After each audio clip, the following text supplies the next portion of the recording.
Nasunog naman po bahagi ng isang production studio sa Timog Avenue sa Quezon City at ito'y katabi lang po ng GMA Network Center.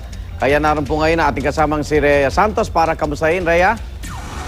Igan, nataranta yung ilang kapuso nating dumadaan dito sa may Timog Avenue nang makita nila itong itim na usok na lumalabas sa ikatlong palapag nitong ENR building. Ito po yung building actually nakatabing-katabi lang ng GMA Network Center.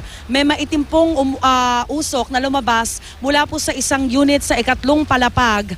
At sa mga oras na ito, agad naman na nagpadala ng ayuda, ng pagresponde. Ito mga kasama natin mula sa Bureau of Fire Protection at Quezon City Fire Department para agad ma-check kung saan yung pinagmulan ng itim na usok na yon. Ang sabi nila sa mga oras na ito ay iniimbestigahan pa kung ano naging rason. Pero posibleng faulty electrical wiring po ang pinagmulan nitong itim na usok. Doon po sa mga nakaakyat doon sa mismong unit, isa po itong production studio at kinailangan pa ngang wasakin, tibagin ng mga kasamahan natin sa BFP yung dalawang pinto para mapasok itong production studio na ito.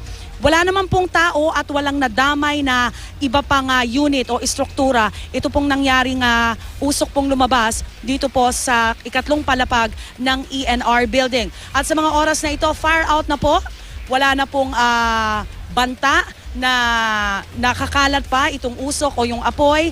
Fire out na nga po, idineklara na ng BFP. Kaya naman magbabalik operasyon na rin po itong mga establishmento sa ENR building. Back to studio. Maraming salamat, Rhea.